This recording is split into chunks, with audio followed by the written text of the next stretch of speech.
हाँ जी, सभी को नमस्ते। उम्मीद है आप सभी बहुत अच्छे होंगे।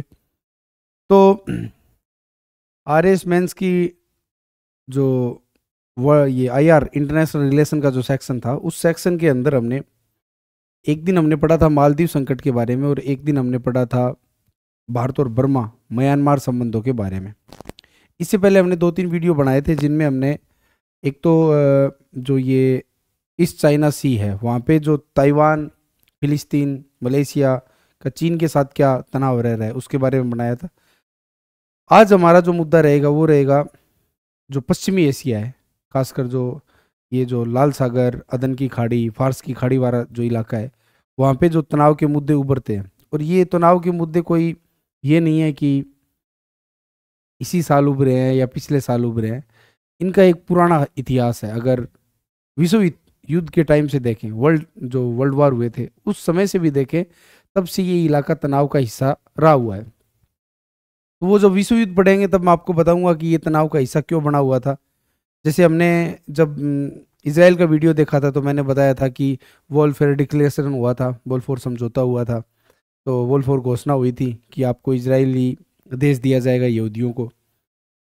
तो वो सब बातें हम विश्व युद्ध के जब को डिटेल से पढ़ेंगे तब मैं आपको बताऊंगा।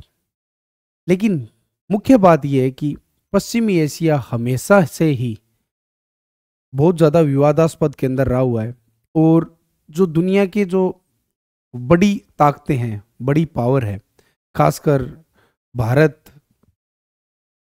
उसके अंदर उन ताकतों के बीच में खुद को कैसे साधता है। हमारी विदेश नीति का और हमारे लिए जो ये इंटरनेशनल रिलेशन का जो टॉपिक है उसमें वो सबसे ज़रूरी चीज़ ये होती है कि उन ताकतों के बीच में भारत खुद को कैसे साधता है।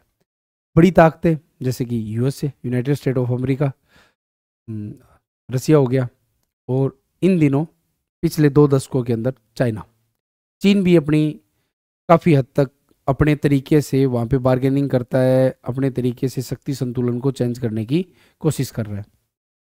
तो पश्चिमी एशिया में पिछले 1 महीने के अंदर लाल सागर के अंदर जो हुती विद्रोहियों ने नौसैनिक जो जहाज जा रहे थे या जो एनर्जी रूट था वहाँ पे, जो उसमें जो तेल ले जाने वाले जहाज़ थे या गैस ले जाने वाले जो जहाज़ थे, उन पर हमला हुआ था। और फिर यूएसए ने उनके ऊपर हमला किया था और बोला कि अब हम हुती विद्रोहियों का विनाश कर देंगे। अब वो हुती विद्रोह क्या है, यमन के अंदर उनका कैसे एक इतिहास रहा हुआ है, कैसे वो एक तरीके से इतने बड़े लड़ाके बन चुके हैं कि सऊदी अरब जैसी जो बड़ी ताकत है वो उनको दबाना चाहती है, फिर भी वो दब नहीं रहे हैं।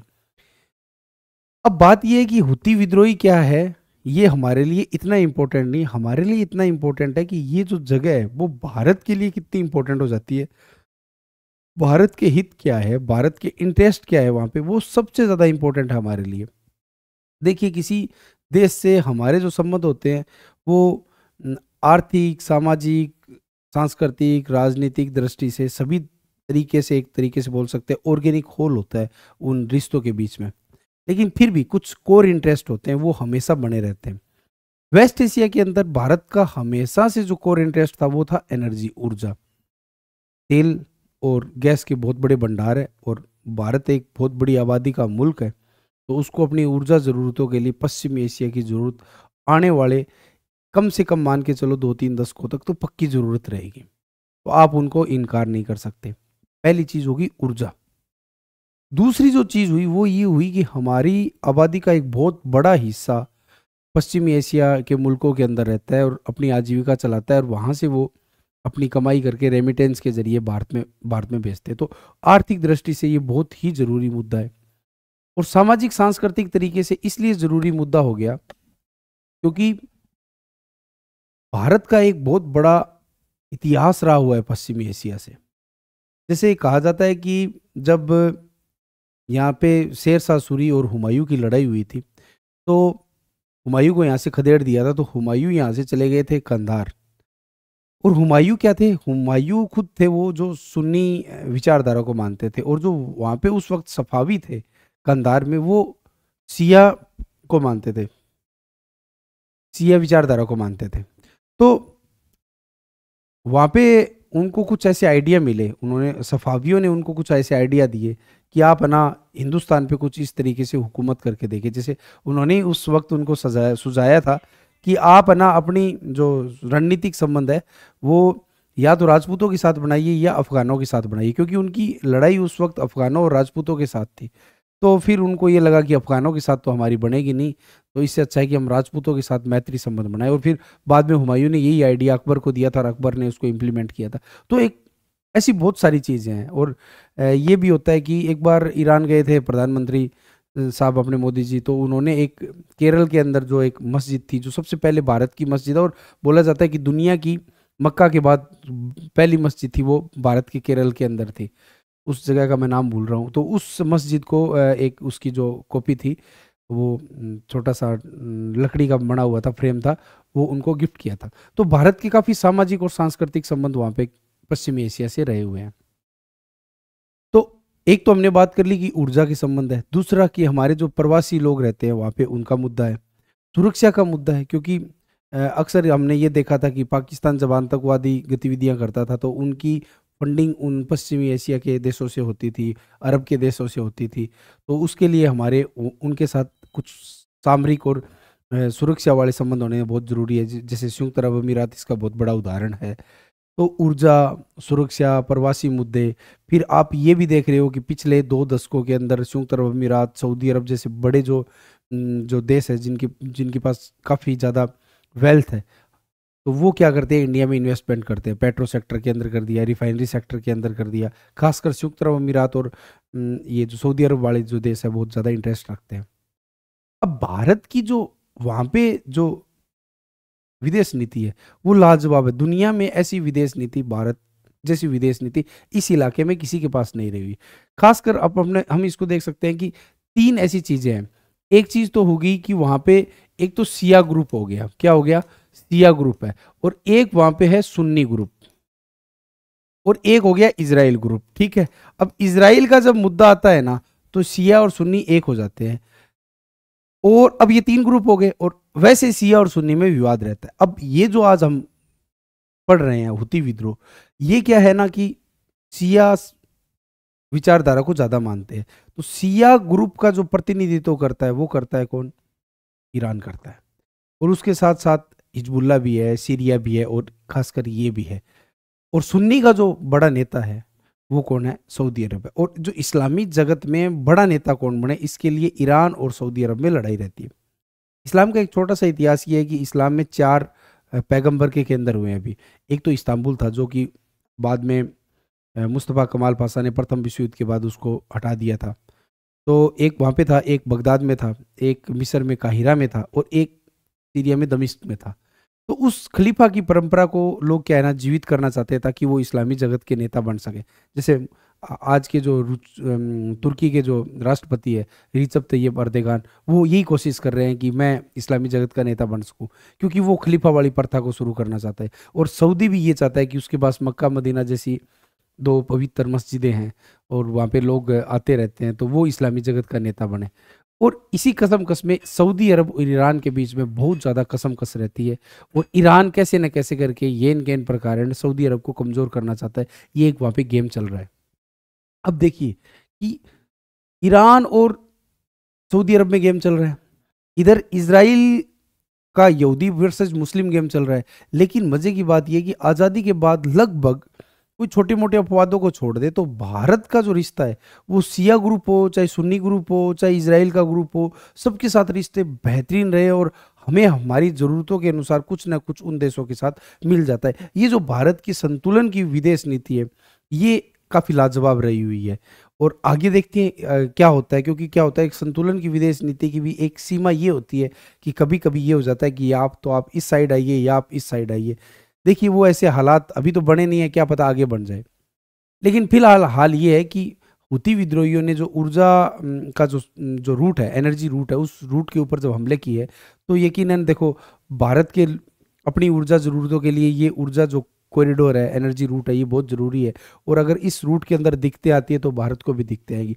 दूसरी जो बड़ी चिंता जुड़ी हुई है वो इससे ये है कि ये जो इलाका है, इस इलाके को आप गौर से देखिए कि यहाँ पे अफ्रीका भी आ गया, यहाँ पे इथोपिया है, सोमालिया है, तो ये इरिटेरिया है, और ये इधर की साइड में फिर आप ये सोमालिया दिखाई दे रहा है, फिर इधर की साइड में अरब सागर आ जाएगा। तो ये जो इलाका है यहाँ पे अक्सर आप अखबारों में पढ़ते हो कि न्यूज़ चैनल में देखते हो कि समुद्री लुटेरे का बहुत बड़ा संकट रहता है। बहुत जैक स्पैरो टाइप के बहुत सारे लोग यहाँ पे रहते हैं, जो क्या करते हैं कि इन जो ऊर्जा ले जा रहे जहाज़ होते हैं, जो तेल ले जा रहे हैं, जो गैस ले जा रहे हैं, उन जहाज़ों पे क्या करते हैं, हमला करते हैं। और देखो ये एनर्जी रूट चीन के लिए भी बहुत इंपॉर्टेंट है, क्योंकि यहाँ से हिंद महासागर होते हुए फिर चीन तक सारी ऊर्जा की ज़रूरतें हैं, वो चीन अपनी पूरी करने की कोशिश करता है। तो पूरी दुनिया के लिए ये एनर्जी रूट बहुत ज़्यादा ज़रूरी है। और अमेरिका फिर ये कह रहा है कि अब हुती विद्रोहियों को क्या करेंगे, सेट करेंगे। तो हमारे लिए चुनौतियाँ वही हैं जो दुनिया के लिए, लेकिन साथ में हमारे लिए ये कि हमें इनके बीच में जो आपस में तनाव बन रहा है, उस तनाव के बीच में भी हमें एक संतुलन की जो हमारी विदेश नीति रही है, उस विरासत को हमें क्या करना है, आगे बढ़ाना है। यही हमारे लिए चुनौती है। और साथ में क्या है ना, हमारे जो प्रवासी भाई वहाँ पे रह रहे हैं, उनकी सुरक्षा भी बड़ी चुनौती है। कई बार क्या होता है ना कि संकट आ जाता है, तो फिर हम वहाँ पे मिशन चला के उनको वहाँ से निकालने की कोशिश करते हैं। फिर उनका अलग अलग नाम दिया जाता है। प्रीलिम्स में आप ऐसे फैक्ट बहुत सारे पढ़ते रहते हो। तो कुल मिला के हमने आज के वीडियो के अंदर जो हम चर्चा करने वाले हैं, उनके बारे में हमने बातें कर ली है। अब मैं आपको तसल्ली बख्श इन चीज़ों को समझाने की कोशिश करता हूँ। देखिए, ये लाल सागर है, और ये यहाँ पे यमन बना हुआ है, और इस यमन के अंदर ये जो साना का इलाका है, और इस साना के ऊपर हुती विद्रोहियों ने कब्जा किया हुआ है। मूलतः हुती विद्रोही है वो शिया विचारधारा को मानते हैं, और जो बाकी जो यहाँ की जो मान्यता प्राप्त सरकार है, वो सुन्नी संप्रदाय का समर्थन करती है। और उसका सबसे बड़ा समर्थक जो देश है, वो सऊदी अरब है। सऊदी अरब इनको सपोर्ट करता है, और सऊदी अरब ने पूरी कोशिश भी की थी, भयंकर बोमार्डमेंट किया था, बमबारी की थी, लेकिन हुती विद्रोही टिके रहे थे। कहा जाता है कि हुती विद्रोहियों का समर्थन ईरान कर रहा है। ईरान उनको ड्रोन की सपोर्ट भी कर रहा है, ईरान उनको हथियार भी दे रहा है, और ईरान की जो रिवोल्यूशनरी गार्ड जो वहाँ की बहुत बड़ी एक रॉयल जिसको कह सकते हैं, आर्मी बोल सकते हैं, वो इनको सपोर्ट करती है, वो इनको ट्रेनिंग देती है। और क्या होता है ना कि अब जो हुती विद्रोहियों का जो सबसे बड़ा बहाना है, वो ये है कि हम अब इजराइल को सबक सिखाएंगे, ताकि जो मुस्लिम ब्रदरहुड की फीलिंग है ना, उस फीलिंग को वो एक तरीके से उसका दोहन करना चाहते हैं, कि वो दुनिया को ये दिखाई, देखो सऊदी अरब तो नहीं लड़ रहा है इजराइल से, लेकिन हम लड़ रहे हैं। क्योंकि अगर आप अमेरिका से लड़ते हो, तो इजराइल का सबसे बड़ा सपोर्टर वेस्टर्न कंट्री के अंदर अमेरिका है। तो आप अगर अमेरिका के जहाज़ों को गिराते हो, तो आप मुस्लिम जगत को ये कहना चाहो कि देखो हमने तो इनको गिरा दिया, लेकिन सऊदी अरब है ना, वो अमेरिका की सपोर्ट कर रहा है, अमेरिका का पिट्ठू बना हुआ है। तो वही एक इस्लामी जगत के नेता की जो लड़ाई है ना, वो चल रही है। अब ईरान कहता है कि मुझे कोई मतलब नहीं है, लेकिन माना यह जाता है कि ईरान बहुत बड़ी सपोर्ट इनको कर रहा है, ड्रोन की सपोर्ट भी दे रहा है। और देखो, ईरान के जो ड्रोन थे, वो तो यूक्रेन और रूस की लड़ाई के अंदर उन्होंने भी रूस को भी ईरान ने सपोर्ट किए थे ड्रोन के माध्यम से। तो ईरान की जो ड्रोन टेक्नोलॉजी है, वो कहीं ना कहीं इस वेस्टर्न एशिया और अरब देशों के अंदर एक बड़ा रोल प्ले कर रही है, और सऊदी को चुनौती भी देती है। और ऐसी 2-4 बार ऐसी वारदातें हुई, जिनमें हुआ ये कि जो पेट्रोल रिफाइनरी थी, या जो गैस रिसोर्सेज थे एंड पेट्रोल रिसोर्सेज थे सऊदी अरब के, वहाँ पे अटैक हुए, और बोला गया कि इनमें ईरान के जो ड्रोन थे ना, उनका इस्तेमाल हुआ है, और हुती विद्रोहियों ने वो हमला किया था, और उन्होंने इसकी जिम्मेवारी ली थी कि हमने ये हमला किया है।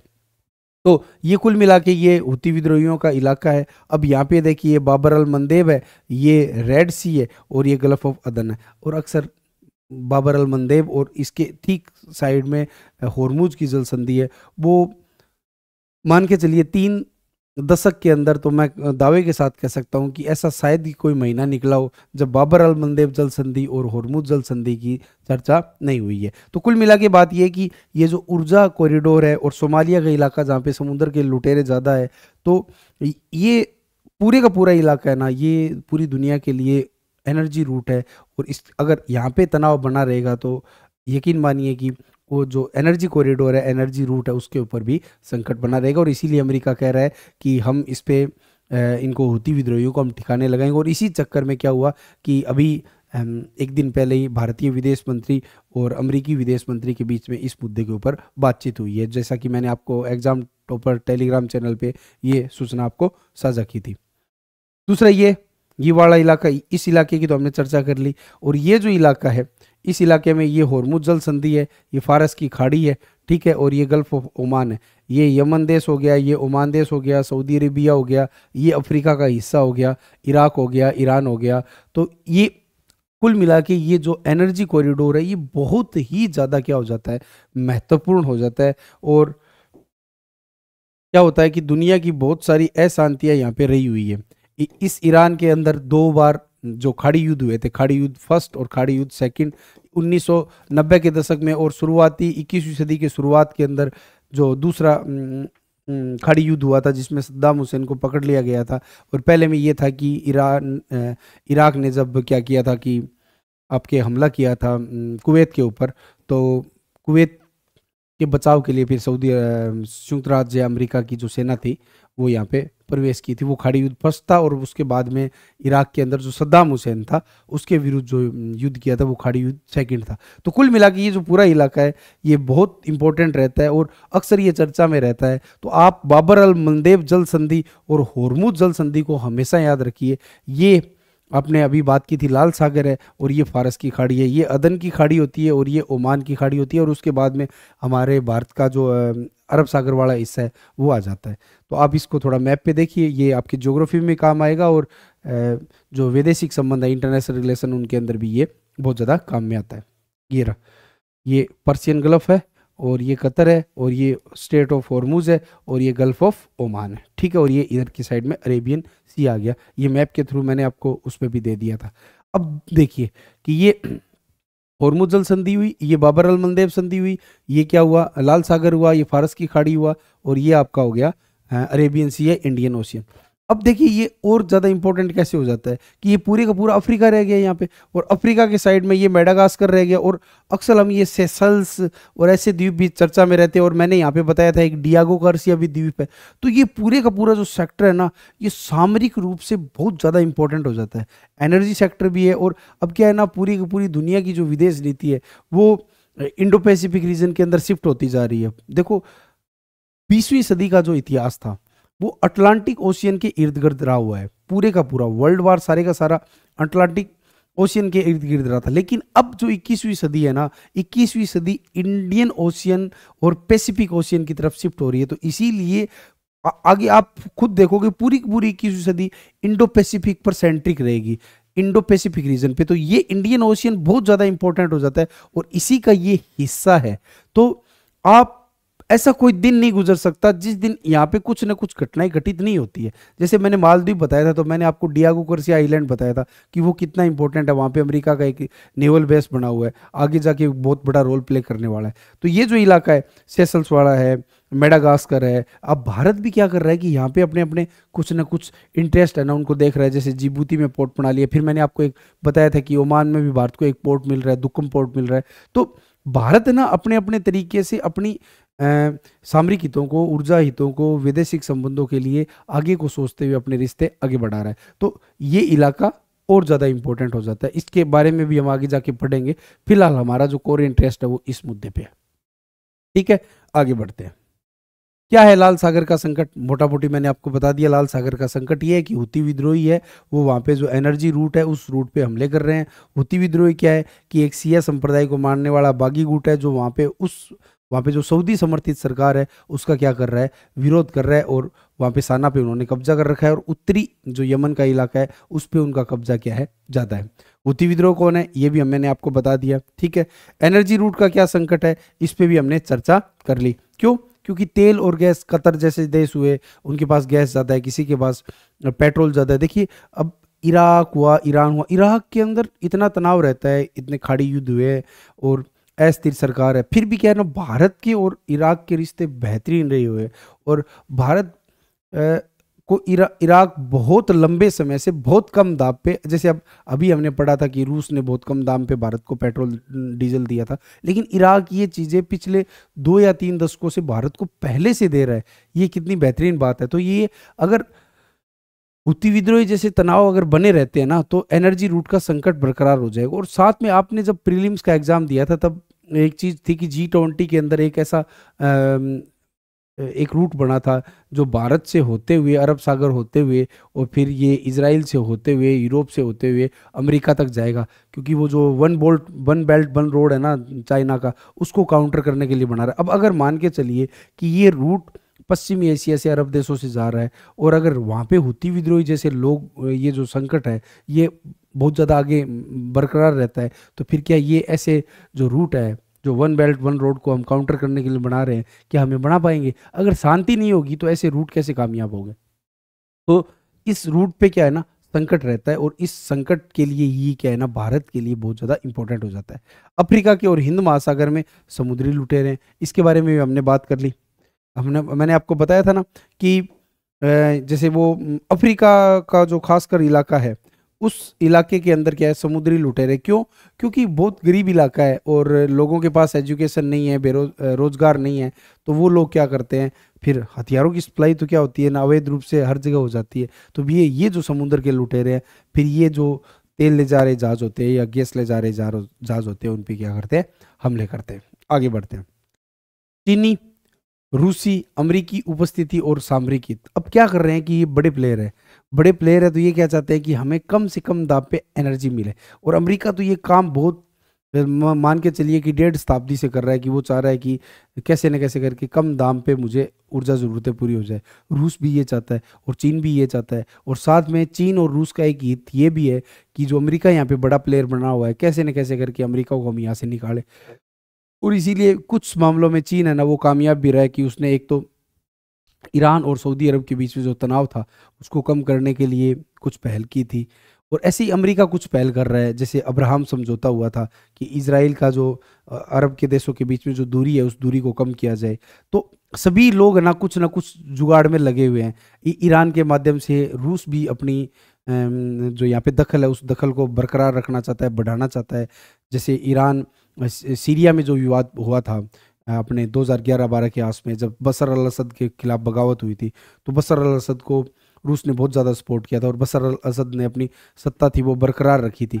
तो कहीं ना कहीं क्या है ना कि तभी जो बड़े प्लेयर है वो अपनी अपनी पहुंच को बरकरार रखना चाहते हैं, बढ़ाना चाहते हैं, ताकि वो अपने हिसाब से वैदेशिक संबंध बना सके। और सबसे बड़ी बात, उनकी दो ही हित है, एक तो ऊर्जा हित है, और एक ये कि वो स्ट्रेटेजिक रूप से इस इंपॉर्टेंट जगह पे बने रहें, ताकि कभी जरूरत आने पर वो उसको अपने हिसाब से उपयोग में ले सके।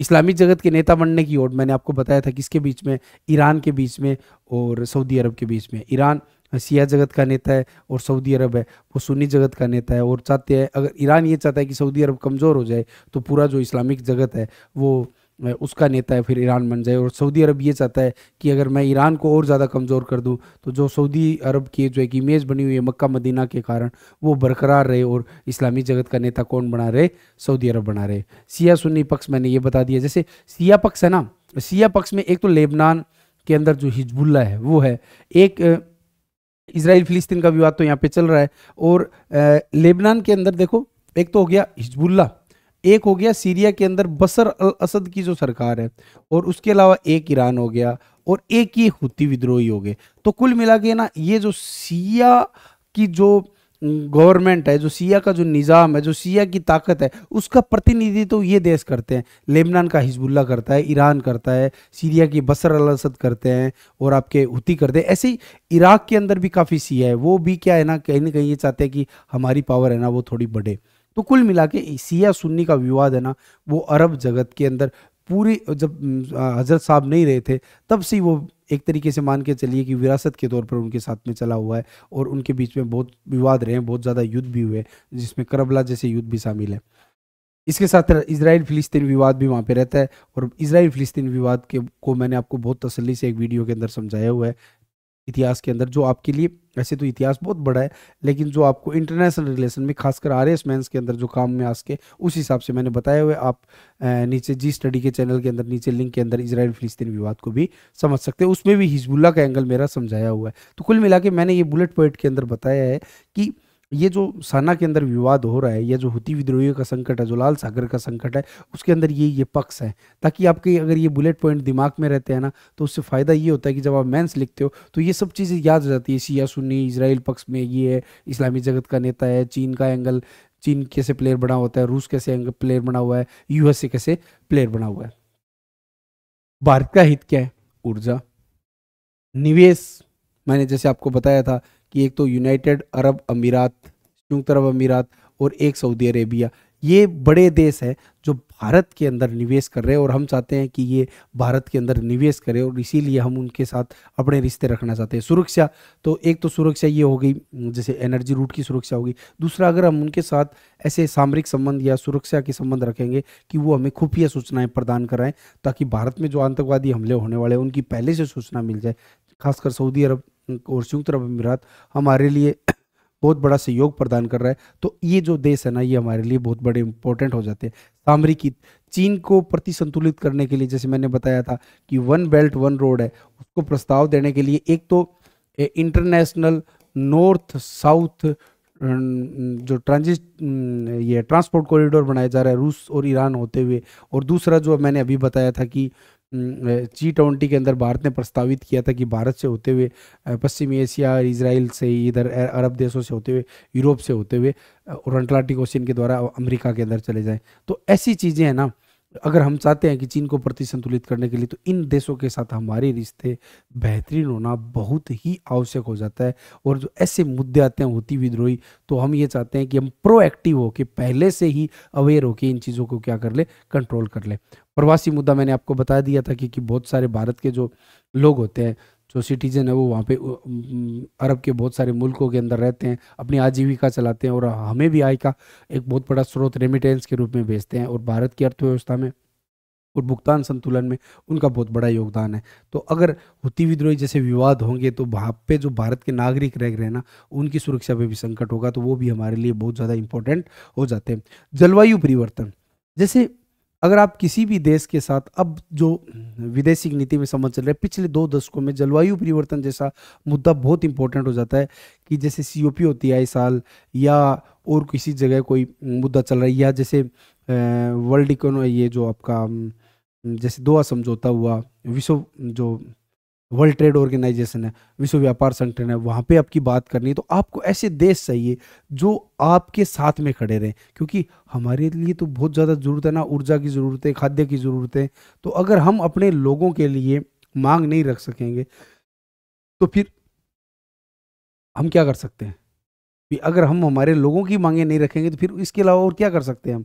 तो उसके लिए हमें चाहिए देशों की, अलग देशों की सपोर्ट चाहिए। तो अगर इन देशों के साथ भी हमारे संबंध अच्छे रहेंगे, और इन देशों की बिलीव क्या है ना, कि ये देश भी ये नहीं कि हाँ कुछ लोगों के पास तो बहुत ज़्यादा अमीर है लेकिन बाकी जनता क्या है, गरीब है, तो उनकी ज़रूरतें कैसी पूरी हो, तो इनको भी ज़रूरत है। और साथ में ये क्या है, समुद्र का इलाका भरा हुआ है, जलवायु परिवर्तन में सबसे बड़ा जो संकट है वो समुद्र के आसपास वाले इलाकों के अंदर है। तो जलवायु परिवर्तन हुआ या व्यापार वाले जैसे मुद्दे हुए, तो उनमें हमें सपोर्ट के लिए ऐसे देशों की ज़रूरत है। तो हम चाहते हैं कि इनके साथ हमारे संबंध मधुर हो। तो COP में अगर भारत कोई बात रखे, तो पश्चिमी एशिया के, अरब देश के जो देश है, वो ये बोले कि हाँ हम भारत के साथ है, भाई साहब भारत हमारी बात सही रख रहा है। और हम क्या है ना कि एक तरीके से जो विकासशील देश है या जो आगे बढ़ने वाले देश है, उन देशों के हम नेता के तौर पर, प्रतिनिधित्व के तौर पर हम आगे बढ़ सकते हैं। और अगर हमारे पास एक बड़ा अम्ब्रेला होगा, हमारे पास सपोर्ट करने वाले देशों की संख्या ज़्यादा होगी, तो संयुक्त राष्ट्र संघ में हम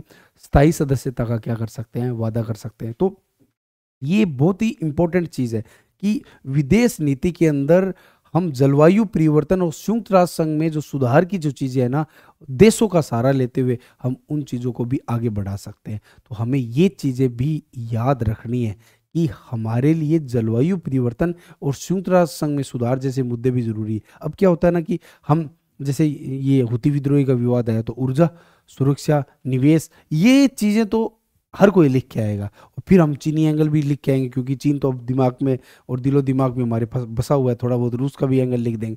लेकिन ऐसी जो चीज़ें होती है ना, वो बेहतरीन बनाती है। प्रवासियों का मुद्दा हुआ, संयुक्त राष्ट्र संघ हुआ, जलवायु परिवर्तन हुआ, तो अगर आप ऐसी चीज़ें लिखोगे तो ये अलग से पॉइंट होंगे और फिर आपको वो ज़्यादा नंबर मिलेंगे। तो मैंने भारतीय जो हित है वो 6 पॉइंट में आपको बता दिए, और 8 पॉइंट के अंदर मैंने सारे एंगल आपको समझा दिए।